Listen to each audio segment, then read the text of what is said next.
Hello students. तो कैसे हैं आप सब? उम्मीद करता हूं कि आप लोग बढ़िया होंगे। तो स्टूडेंट्स, आज जैसे कि आप लोगों को पता ही है, हम लोग फंक्शन पढ़ रहे थे। फंक्शन का 2 लेक्चर हो चुका है, नहीं देखा है तो पहले वो देख कर आओ, तभी यहाँ पर आना। ओके, तो फंक्शन में हमने 2 चीज़ें पढ़ ली है। कौन कौन सी? यूज़र डिफाइंड फंक्शन और प्री डिफाइंड फंक्शन, और फंक्शन डेफिनेशन और फंक्शन कॉल। तो आज हम लोग क्या पढ़ने वाले हैं? फंक्शन का जो डेफिनेशन होता है उसे हम लोग किस तरीक़े से, किन किन तरीक़े से डिफाइन कर सकते हैं, फंक्शन को हम लोग किस किस तरीक़े से डिफाइन कर सकते हैं। ठीक है, तो स्टूडेंट्स, मैं आप लोगों से आगे बढ़ने से पहले एक बात कहना चाहता हूं कि वीडियो थोड़ी लंबी हो सकती है। क्योंकि मैं हर एक फंक्शन को जैसे कि ये 4 में लिखा है, take something return nothing, take nothing return something, take something return something and take nothing return nothing. इन चारों को, हर एक को मैं 3 पार्ट में आप लोगों को समझाऊंगा। 3 पार्ट बोले तो को ऐसे समझ लीजिए इजली कि 3 बार आप लोगों को समझाऊंगा, और 3 बार में मैं 100% आप लोगों को बोल सकता हूँ 1000% आप लोगों को समझ में आ जाएगा। कॉन्सेप्ट आपका क्लियर हो जाएगा। उसके बाद जब आप क्वेश्चन करोगे तो उसी कॉन्सेप्ट का यूज़ करके उस क्वेश्चन को सॉल्व करोगे तो आप लोगों को और भी ज़्यादा क्लियर होते जाएगा। क्वेश्चन भी करवाऊंगा, पहले मैं ये चारों खत्म कर दूँ, उसके बाद 4 वीडियो में ये खत्म हो जाएगी। वीडियो लंबी होने की बात मैंने इसलिए कही क्योंकि अगर आप सीखने के व्यू से आए हो तो वीडियो लंबी होना कोई दिक्कत आप लोगों के लिए नहीं होनी चाहिए, क्योंकि आप सीखने आए हो तो वीडियो लंबी भी आप देख सकते हो। और मैं इतनी भी ज़्यादा लंबी नहीं करूँगा, बहुत ज़्यादा लंबी नहीं होगी वीडियो, 15-20 मिनट से ज़्यादा लंबी तो नहीं होनी चाहिए। हो सकता है उससे कम ही हो, अभी मैं नहीं प्रिडिक्ट कर सकता हूँ इसको कि कितनी लंबी होगी, लेकिन ज़्यादा लंबी मैं नहीं कोशिश करूँगा। लेकिन अगर हो तो देखिएगा, अगर आपको सीखना है तो आपको देखना पड़ेगा, बस बात ख़त्म। तो हम लोग चलते हैं अपने सबसे फर्स्ट पे। वो कौन सा है? Take something return something. तो take something return, take return, ये सब होता क्या है, सबसे पहले हम ये जानेंगे आज के लेक्चर में। ठीक है, तो टेक समथिंग कब कहेंगे कि हमारा जो फंक्शन है उसने कुछ वैल्यू किसी से लिया है? वो कब कहेंगे? वो हम लोग तब कहेंगे जब हम लोग फंक्शन का नेम लिखेंगे। फंक्शन नेम वो कुछ भी हो सकता है, और पैरेंथेसिस के अंदर अगर हमने कुछ वैल्यू लिया है किसी से भी, इंट एक्स लिख दिया, इंट वाई ले लिया, जब हम लोग इस जगह पे कुछ वैल्यू किसी से लेंगे, वो कैसे लेंगे मैं अभी थोड़ी देर में आप लोगों को पता चलेगा, तब हम लोग कहेंगे पैरेंथेसिस जब भरा हुआ होगा तो वो हुआ टेक समथिंग। Okay, clear? जब पैरेंथेसिस भरा हुआ कुछ उसमें वैल्यू किसी ने लिया हो, इंट लिखकर, इंट वाई, इंट एक्स, कुछ भी लिखकर, तो वो हुआ टेक समथिंग। हमने किसी से वैल्यू लिया तो मतलब कि टेक किया, कुछ टेक किया। अब आता है रिटर्न नथिंग या फिर रिटर्न समथिंग। ठीक है, और यहाँ पे अगर कुछ भी नहीं हुआ इस वाले पैरेंथेसिस में तो हो गया टेक नथिंग। ठीक है, कुछ भी नहीं तो टेक नथिंग, कुछ है तो टेक समथिंग, कुछ वैल्यू लेंगे तो टेक समथिंग, कुछ वैल्यू नहीं लेंगे तो टेक नथिंग। ओके, तो अब रिटर्न नथिंग क्या है? तो हम लोग लास्ट में लिखते हैं, सॉरी ये स्मॉल लेटर में होता है, तो जब हम लोग लिखेंगे रिटर्न, ठीक है, और यहाँ पे कुछ ही वैल्यू दे देंगे। इस वैल्यू में क्यों दे रहा हूँ आप लोगों को थोड़ी देर में पता चलेगी, बस वीडियो में बने रहेगा, सब क्लियर करूँगा, सब धीरे धीरे क्लियर करूँगा। ओके, और यहाँ पे ये दे दिया, तो ये हुआ रिटर्न समथिंग। ठीक है, ये रिटर्न समथिंग, क्योंकि ये x को हमने जब फंक्शन कॉल किया, मेन फंक्शन में जो भी हमारा फंक्शन का नाम होगा, जब हमने उसमें कॉल करूंगा मैं, तो ये रिटर्न x जो है वो उसी फंक्शन में दोबारा चला जाएगा जहां भी हमारा मेन फंक्शन होगा। ओके, तब ये हो जाएगा रिटर्न समथिंग। हम लोग क्या पढ़ रहे हैं? Return nothing. तो रिटर्न नथिंग क्या होता है? तो रिटर्न नथिंग सिंपल सा चीज़, अगर कुछ रिटर्न नहीं कर रहा है तो रिटर्न नथिंग, उसमें रिटर्न कीवर्ड होगा ही नहीं, हम लोग लिखेंगे नहीं। क्यों लिखेंगे रिटर्न? डायरेक्ट हम लोग वहाँ पे प्रिंट ऑफ लिख के उस चीज़ को प्रिंट करा देंगे, तो रिटर्न नथिंग, रिटर्न कीवर्ड हम लोग नहीं लिखेंगे तो रिटर्न नथिंग। तो अब एक कोड बना के मैं आप लोगों को समझाता हूँ। ठीक है, इसे आप कॉपी पे मेरे साथ साथ लिखिएगा तो बहुत अच्छा होगा। एक नोटबुक निकालिए, पॉज करिए वीडियो, सबसे पहले नोटबुक निकालिए, नोटबुक निकाल के लिखना स्टार्ट कीजिए जैसे जैसे मैं बोल रहा हूँ, और भी क्लियर होगा, बहुत ज़्यादा अच्छे से क्लियर होगा। तो हम लोग स्टार्ट करते हैं मेन फंक्शन से। तो हम लोग लिखा इंट मेन, ठीक है, क्योंकि जब हम लोग फंक्शन कॉल करते हैं तो मेन फंक्शन में करते हैं, इतना तो आप लोग को पता ही है। फिर कर्ली ब्रेसेस ऑन करते हैं और यहाँ पर हम लोग जो भी लिखेंगे फंक्शन कॉल, ओके। अभी हमारा है take something return nothing. Take something के लिए क्या करना होगा, हमें वैल्यू लेना होगा किसी और से। टेक समथिंग का मतलब मैंने अभी बताया था ना, वैल्यू हम किसी और से लेंगे। तो वैल्यू हम किस से लेंगे, सबसे पहले हम फंक्शन बना देते हैं। मैं यहाँ पे ऊपर करता हूँ, इसे आप लिखते जाइएगा, आप भी थोड़ा सा स्पेस छोड़ दीजिएगा, ठीक है। और यहाँ पे मैं मान लेता हूँ कि यहाँ पे मेरा कर्ली ब्रेसेस ऑन हो जाएगा, लिखने के बाद ऑफ हो जाएगा, सॉरी। अब हम यहाँ पे अपना फंक्शन बनाएंगे, ठीक है।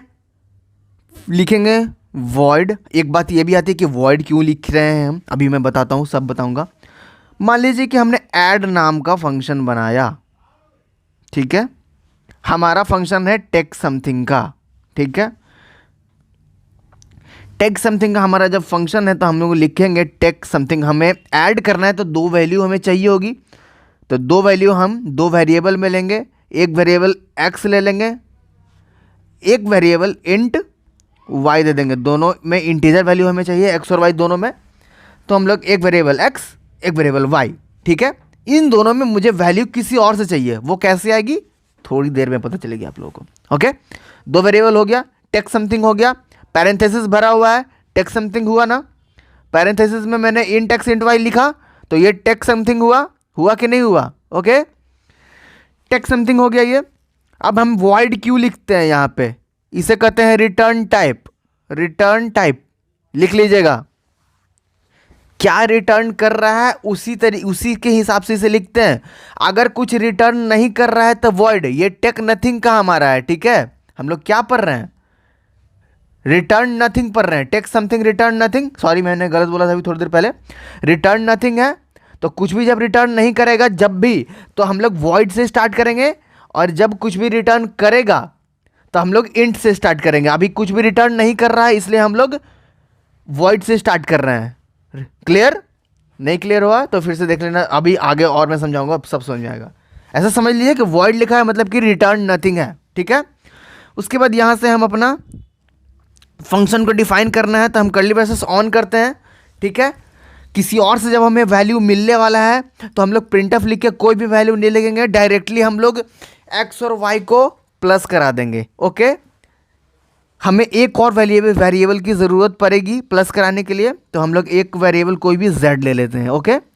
हमने एक और वेरिएबल ले लिया और x और y को हमने प्लस करा के z में डाल दिया, ठीक है। x प्लस वाई, हम लोग को ऐड नाम का फंक्शन में हम लोग बना रहे हैं, ऐड कराने का फंक्शन बना रहे हैं, ओके। इन दोनों को प्लस करके हम चाहते हैं कि वो z में चला जाए, ठीक है। तो इक्वल टू बीच में होगा, और क्लियर कर देता हूँ, z इक्वल टू, ओके। तो z equal to x plus y है, तो जब z equal to x plus y है तो x प्लस वाई प्लस होके z में चला जाएगा, ठीक है। फिर हम लोग को आंसर आउटपुट चाहिए होगा तो उस आउटपुट को हम प्रिंट कर देंगे प्रिंटफ की मदद से, प्रिंटफ। और प्रिंटफ में हम एक मैसेज प्रिंट करेंगे, क्या, द सम इज। इसे आपको एक ही लाइन में लिखना है, मेरे पास जगह का कमी है इसलिए मैं नीचे लिख रहा हूं, okay. The some is percent D, the some is percent D. फिर हम डबल कोट ऑफ करेंगे, फिर कॉमा देंगे, फिर यहाँ पे z लिखेंगे क्योंकि हमें परसेंट डी में z का वैल्यू चाहिए, ठीक है। फिर कर्ली ब्रेसेस ऑफ कर देंगे, हमारा ये फंक्शन बन के तैयार हो गया। ये हमारा एक फंक्शन हो गया, ठीक है।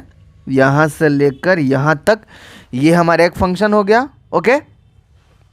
फंक्शन बनने के बाद अब क्या होगा, हम जैसे ही फंक्शन को इसको कॉल करेंगे ऐड फंक्शन को, तो ये हमारा, और दो वैल्यू हम इसे पहले ही दे चुके होंगे, तब ये दोनों वैल्यू को ऐड कर देगा। ऐड करने के बाद z को प्रिंट कर देगा, जो हमारा वैल्यू है उसके आउटपुट में दे देगा, ओके। अब ऊपर वाली मेन फंक्शन वाली चीज़ हम लोग करेंगे, ठीक है। मेन फंक्शन में हम लोग को अब क्या लिखना होगा, ठीक है। तो मेन फंक्शन में अब हम लोगों को लिखना है, दो वैल्यू पहले लेना होगा, 2 या 3 वैल्यू। इंट कोई भी एक ले लेता हूँ वेरिएबल, इंट ए बी, ठीक है, और ज़रूरत पड़ेगी और लेंगे, ठीक है, समझ रहे हो? लाइक ज़रूर कर देना समझ रहे हो तो, ठीक है ना स्टूडेंट्स। अब इन दोनों वैल्यू में हमें वो वैल्यू लेना होगा जिसे हम लोगों को प्लस करवाना है, ऐड करवाना है। तो सबसे पहले तो एक मैसेज प्रिंट, हम लोग यूज़र से कहेंगे कि दो नंबर प्रिंट कीजिए, इंटर कीजिए, enter two number double code off, ख़त्म, और उसके बाद सेमीकोलन ऑफ, फिर, ठीक है, समझ रहे हो? उसके बाद क्या करेंगे, स्कैनएफ से दोनों का वैल्यू लेंगे, दोनों को वैल्यू को पुट कराने के लिए। ये तो सिर्फ मैसेज है, हमारा वैल्यू ए बी में जाना भी चाहिए ना जो हम लोग इंटर करेंगे। तो 2% क्योंकि इंटीजर टाइप है हमारा, 2% लगाएंगे, ठीक है। 2% लगाने के बाद इसे ऑफ करेंगे, फिर %a %b, बीच में कॉमा होना चाहिए। तो ये क्या होगा, दो वैल्यू हमारे ए बी में चला जाएगा, ओके। उसके बाद हम करेंगे अपने फंक्शन को कॉल, ठीक है। यहाँ पे हम अपने फंक्शन को कॉल करेंगे, ऐड नाम से हमारा फंक्शन है, ये लास्ट लाइन है, समझ रहे स्टूडेंट? ये सबसे लास्ट लाइन है ऐड फंक्शन जो हम लोग अपने कॉल कर रहे हैं। और इसके अंदर हम लोग लिख देंगे a, b, फिर सेमीकोलन। अब हमारा ये कंप्लीट हो चुका है, देखिए से ध्यान से, ठीक है। ये ऐड सबसे लास्ट लाइन है, इसे आप इसके साथ मत मान लीजिएगा, ये ऐड जो है सबसे लास्ट लाइन है, ये लाइन यहाँ से अलग है, वो ऊपर वाली लाइन है, समझिएगा, ओके। इसे मैं एक बार और अभी बताऊंगा, अभी 2 बार और मैं बताऊंगा, एकदम क्लियर करवा दूंगा। अभी मैं इस चीज़ से भी समझाऊंगा, यहाँ पे ये देख रहे हो ना ये फ़ोटो, ये एकदम सेम कोड है, इससे भी मैं आप लोगों को अभी तुरंत समझाने वाला हूँ, एकदम समझ जाओगे, 100% समझ जाओगे। तो देखिए होगा क्या, तो जो हमने ए बी का वैल्यू जो हमने लिया उसे हमने अपने फंक्शन पे ही लिख दिया। मैं कलर चेंज करता हूँ अच्छे से और समझ में आएगा। अपने फंक्शन में हम लोग ए और बी लिख दिया। जब हमने ऐड को कॉल किया उसमें पैरेंथेसिस के अंदर हमने लिख दिया ए बी। तो ये ए बी क्या करेगा, ए बी का वैल्यू मतलब कि समझ लीजिए कि एक राजा है, ओके। राजा के पास बहुत सारे लोग होते हैं काम करने के लिए। तो राजा का जो काम है, मान लीजिए कि राजा को 2 नंबर का ऐड करवाना है और वो दोनों नंबर राजा के पास है, ओके। और जब दोनों नंबर राजा के पास है तो वो राजा ने क्या किया कि अपने जितने भी उनके पास कार्यकर्ता थे, उनके यहाँ जो काम करते थे, उन्हें बोला कि इन दोनों नंबर को ऐड करवा दो, बस। तो ये रहा उनका, ये जो फंक्शन हमने बनाया ये हैं उनके कार्यकर्ता, समझ रहे हो। तो राजा हुआ ऐड फंक्शन, ठीक है। उसके पास ये है वैल्यू, तो वैल्यू को क्या किया उसने, एक फंक्शन बनाकर उस वैल्यू को दे दिया, और देने के बाद उसने राजा का जो भी वैल्यू था उसे ऐड करके आउटपुट मिल गया, समझ रहे हो ना। अगर कंफ्यूज हो रहे हो तो बस अब नीचे चलो, और ज़्यादा क्लियर हो जाएगा।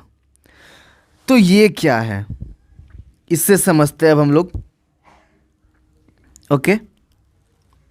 बस सेम टू सेम कोड है, ठीक है, कोई अंतर नहीं है कोड में,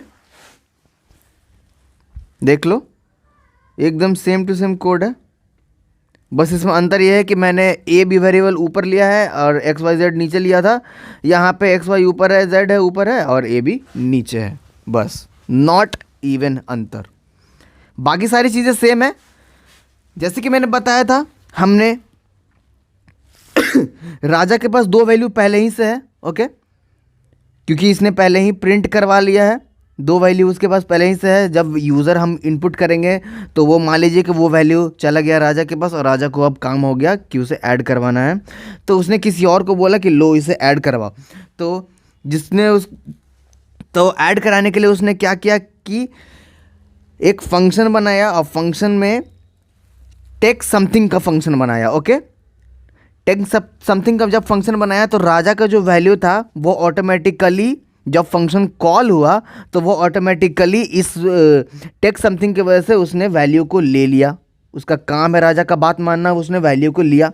और जब वैल्यू को लिया तो पहला x का वैल्यू चला गया a में और दूसरा y का जो वैल्यू है वो चला जाएगा b में रिस्पेक्टिवली। पहला x का पहला a में, दूसरा y का दूसरा b में, पहला का पहला दूसरा का दूसरा, ऐसे ही जाता है। तीन रहता वर्ड तो तीसरा में जाता तीसरा वाला। Okay, got it.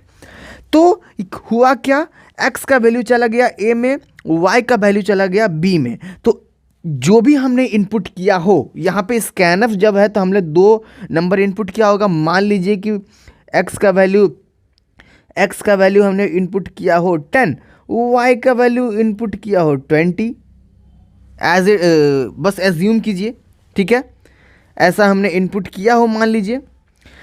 तो क्या होगा आगे होगा तो आगे जब हमारा फंक्शन कॉल होगा, फंक्शन कॉल होने के बाद हमारे इस वाले सम फंक्शन में जाएगा, देखे कि कहाँ बना हुआ, उसके बाद जाएगा, उसके बाद x का वैल्यू चला जाएगा a में, y का वैल्यू चला जाएगा b में, ऑटोमेटिकली रिस्पेक्टिवली जाता है, पहला का पहला दूसरा का दूसरा में। ओके, तो अब a का b का वैल्यू जो हमें मिल चुका है, a का हो गया है 10, b का हो गया है 20। ओके, अब क्या होगा, हमने एक वेरिएबल पहले इंट से लिया, इंट से एक वेरिएबल हमने ले लिया यहाँ से। उसके बाद क्या हुआ, a और b को हमें प्लस कराना है। राजा को क्या करना था, x और y को प्लस ही ना करवाना था। बस यहाँ पे चेंजिंग क्या हुआ है, x a को दे दिया और y b को दे दिया, ठीक है। तो अब हमें a b को ही प्लस कराना होगा तो ऑटोमेटिकली x और y का हमारा आंसर निकल जाएगा। तो a और b को जब प्लस कराएंगे तो 30 हमारा आंसर आएगा।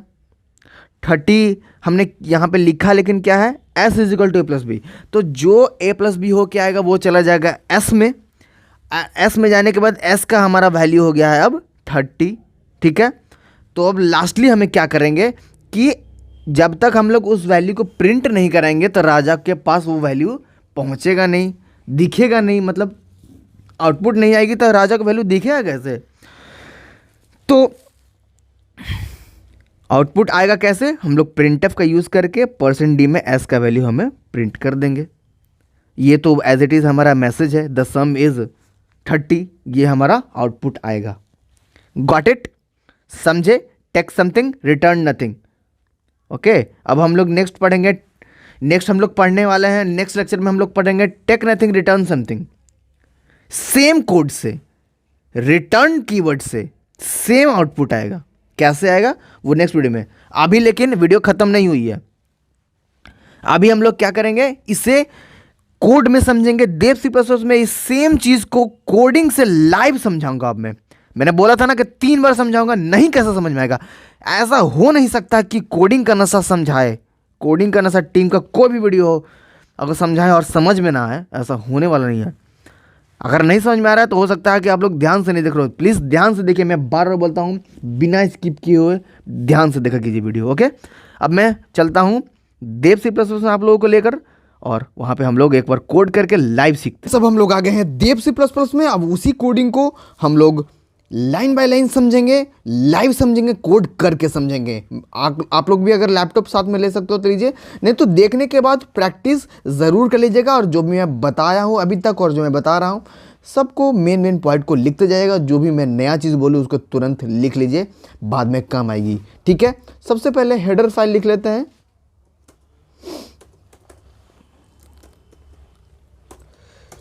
stdio.h, ओके, बस एक ही हेडर फाइल की ज़रूरत है क्योंकि stdio.h जो हेडर फाइल है उसमें हमारा printf scanf फंक्शन होता है, डिफाइन होता है। ओके, मैंने आपको बताया था printf scanf जो फंक्शन है उसे हम लोगों को डिफाइन नहीं करना पड़ता क्योंकि वो पहले से ही डिफाइंड है और वो कहाँ है, stdio.h में। ओके, तो हम लोग डायरेक्ट मेन से स्टार्ट करेंगे।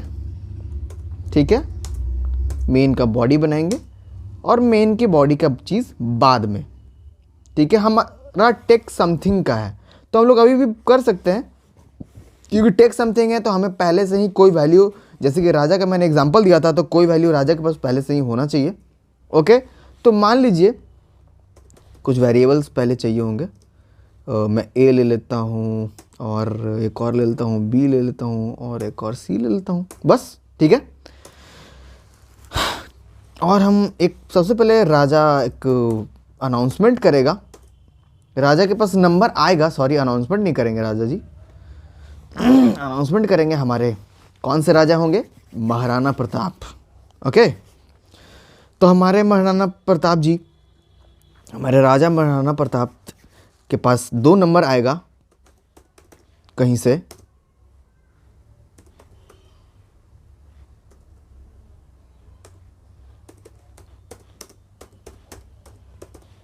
यहाँ से आएगा, यूज़र से 2 नंबर उनके पास आएगा, या फिर उनके पास पहले ही से, कुछ भी आप मान सकते हो, बस कहीं से भी 2 नंबर उनके पास है, बस समझाने के लिए मैं बोल रहा हूँ। ओके, वो मैं ऐसे ही फनी के लिए बोल रहा हूँ, राजा वाला एग्जाम्पल।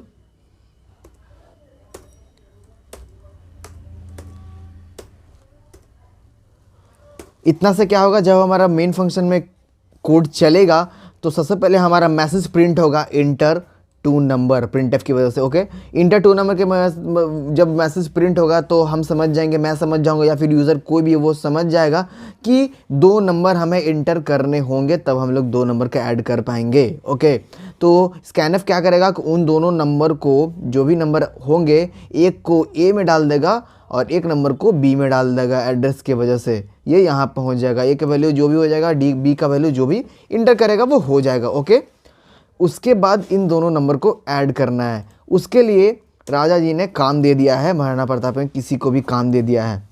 ओके, राजा ने जैसे कि कोई भी उनका काम होता होगा तो वो खुद नहीं किए वो, और अपने किसी को दे कि लो ये काम कर दो।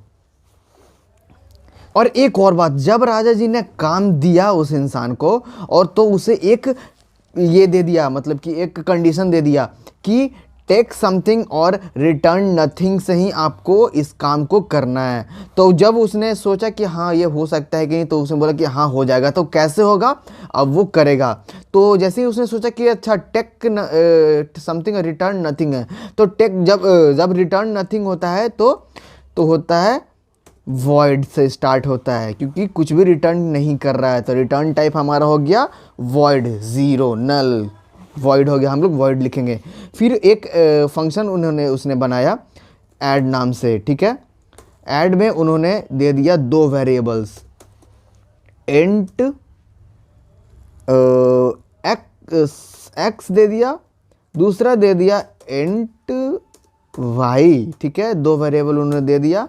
ये क्यों दिया, जो वैल्यू राजा जी ने दिया था कि इसे प्लस करना है तुम्हें, तो उसने क्या किया कि उन दोनों वैल्यूज़ को एक को रख लिया एक्स में, बी को रख लिया वाई में। मान लीजिए कि एक्स और वाई थैली है, तो एक थैली में एक्स को रख लिया और एक थैली में वाई को रख लिया। ठीक है, दोनों हो गया, अब रखा गया है।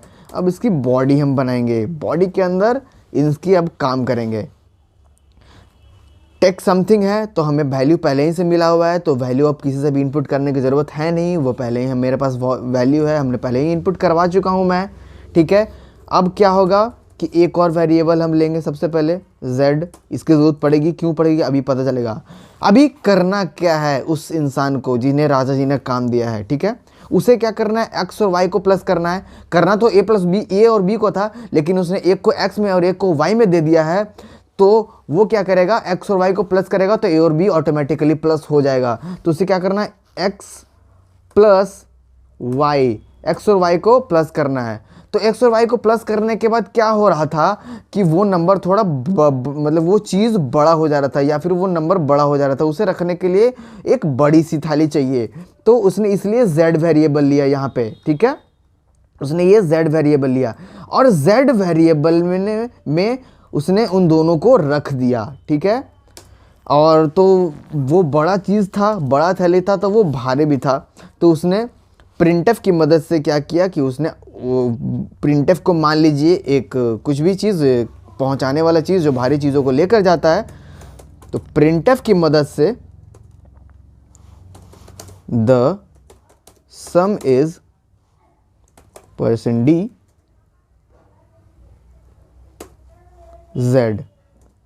इतना मैंने क्यों लिखा, तो उन्होंने इस चीज़ को पोस्ट कर दिया बाई ट्रक। मान लीजिए प्रिंटफ ले जाने वाला ट्रक है मान लीजिए, तो ये क्या हुआ कि ये वैल्यू राजा जी के सामने चला गया और प्रिंट हो गया। ये प्रिंटफ क्या करेगा, मान लीजिए कि ये ट्रक है, वो क्या लेकर जा रहा है, ये मैसेज लेकर जा रहा है। इन ये डबल कोट के बीच में जो मैसेज है वो मैसेज प्रिंट हो रहा है, ये मैसेज वो ट्रक लेकर जा रहा है। The some is %d, %d में किसका वैल्यू हो जाएगा, z का। तो द सम इज z का जो भी वैल्यू आएगा वो राजा जी के सामने वो ट्रक वाला जाकर सामने दिखा देगा, आउटपुट आ जाएगा। अब समझे वो कैसे होगा, एक बार कंपाइल करते हैं और समझते हैं। मैंने कंपाइल किया, पहले इसे सेव करना होगा, सॉरी इसे सेव पहले करना होगा मुझे। स्कैन सेव एज करेंगे हम भाई, क्योंकि थोड़ा सा गलती हो गया था।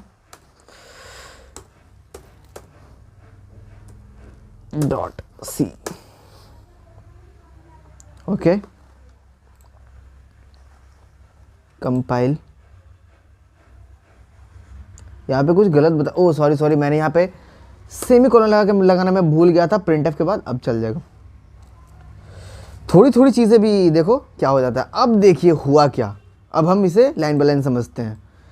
इंटर द नंबर, ठीक है, इंटर द नंबर, तो हमारा मतलब कि पहला प्रिंट मेन फंक्शन में गया कंपाइलर और इंटर द नंबर प्रिंट कर दिया, ये वाला लाइन, ओके। उसके बाद ब्लिंक कर रहा है। ब्लिंक का मतलब ये कि अब स्कैनफ चल चुका है और %d पहला वाला चल चुका है। तो %d में उसे वैल्यू चाहिए a का, जो भी हम वैल्यू देना चाहें। हम चाहें तो जैसे कि आप लोगों को मैंने एग्जांपल दिया था 10, तो मैंने 10 दे दिया, 10 चला गया a में, फिर इंटर किया, फिर दे दिया 20, 20 चला गया y में, फिर इंटर किया। अब बताइए कि हमारा आंसर क्यों नहीं आया। है आपके पास जवाब कि मेरा आंसर क्यों नहीं आया? बताइए बताइए जल्दी। I give you 2 seconds, 1 2। अगर आपको समझ में आ गया तो बहुत अच्छी बात है, नहीं तो मैं बताता हूं। क्योंकि हमने फंक्शन को कॉल नहीं किया है, फंक्शन को कॉल नहीं करेंगे तो यहां पे वो इस फंक्शन के अंदर जाएगा कैसे? इससे मेन फंक्शन में बताना तो पड़ेगा ना कि इस फंक्शन में जाइए।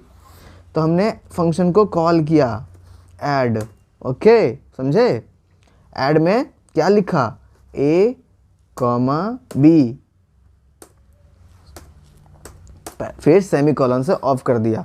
अब क्या होगा, प्रिंटफ से मैसेज प्रिंट होगा, स्कैनफ से वैल्यू लेगा और वैल्यू चला जाएगा ऐड में राजा जी के पास। और वो राजा जी क्या करेंगे, वो वैल्यू दे देंगे इसको एक अपने कार्यकर्ता को, जो भी जिसको भी वो दे दिए, और वो उसने एक वैल्यू x में ले लिया और एक वैल्यू y में ले लिया। जैसे मैंने समझाया था, a चला जाएगा x में और b चला जाएगा y में, समझे। अब हमारा कोड कंप्लीट हो चुका है। बस यहाँ पे थोड़ा अच्छा होता है, रिटर्न 0 हमने लिख देना चाहिए, रिटर्न 0, ठीक है। इससे कोई नहीं भी लिखोगे तो कोई फर्क नहीं पड़ने वाला है, ठीक है, लेकिन लिखिएगा, अच्छा रहता है। अब हम इसे कंपाइल करेंगे तो हमारा रिटर्न मतलब कि ऐड फंक्शन चलेगा, ठीक है। कंपाइल, पहला वैल्यू हमने दिया 10, दूसरा वैल्यू दिया 20, तो हमारा आ गया आंसर द सम इज 30। ये कैसे कैसे चला, अब इसे समझते हैं। तो इन दोनों लाइन को तो आप समझ ही चुके हैं। इन दोनों लाइन को प्रिंटफ स्कैनफ से वैल्यू लिया, उसके बाद ऐड फंक्शन कॉल हुआ। ऐड फंक्शन जब कॉल हुआ तो इसने खोजा कि यार भाई ये तो फंक्शन है, तो कहीं ना कहीं फंक्शन ज़रूर बना हुआ होगा। तो फंक्शन कहाँ बना हुआ इसने खोजा, तो देखे नीचे देखा तो हाँ ये रहा फंक्शन बना हुआ, ठीक है। तो उसके पास वैल्यू था, तो सबसे पहले उसने क्या किया, ए और बी का वैल्यू एक्स और वाई में दे दिया, थैली में ले लिया, यही समझ लीजिए। एक्स और वाई वैल्यू जब दे दिया एक्स और वाई में ए और बी को, तो जब नीचे गया तो देखा कि यहाँ पे एक वेरिएबल है, ठीक है ये वेरिएबल यहाँ नीचे यूज़ होना चाहिए। और उसके बाद देखा कि एक्स और वाई को प्लस करना है, तो एक्स और वाई को 10 और 20 को इसने प्लस कर दिया। प्लस करने के बाद गया जेड में, वो दोनों का दोनों वैल्यू, वो वैल्यू चला गया जेड में, और जेड में जाने के बाद प्रिंटफ ने जेड को यहाँ पर प्रिंट कर दिया है, ठीक है, %d में जेड को प्रिंट किया है। तो द सम इज %d में चला गया जेड है अभी हमारा 30, प्लस होने के बाद 10 और 20 मिला के 30 होता है, ठीक है।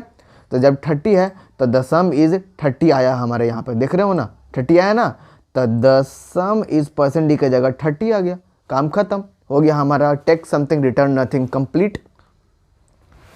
अब मुझे लगता है कि इसमें आप लोगों को कोई भी कंफ्यूजन नहीं होनी चाहिए, बिल्कुल भी नहीं होनी चाहिए, ओके। तो स्टूडेंट्स अगर समझ में आया तो कमेंट जरूर कीजिएगा, और अगर बहुत अच्छे से समझ आया तो वीडियो को लाइक करके जिसको भी सी लैंग्वेज सीखना है उसे शेयर जरूर कीजिएगा। तो मिलते हैं हमारे नेक्स्ट लेक्चर में टेक नथिंग रिटर्न समथिंग में, तब तक के लिए जय हिंद।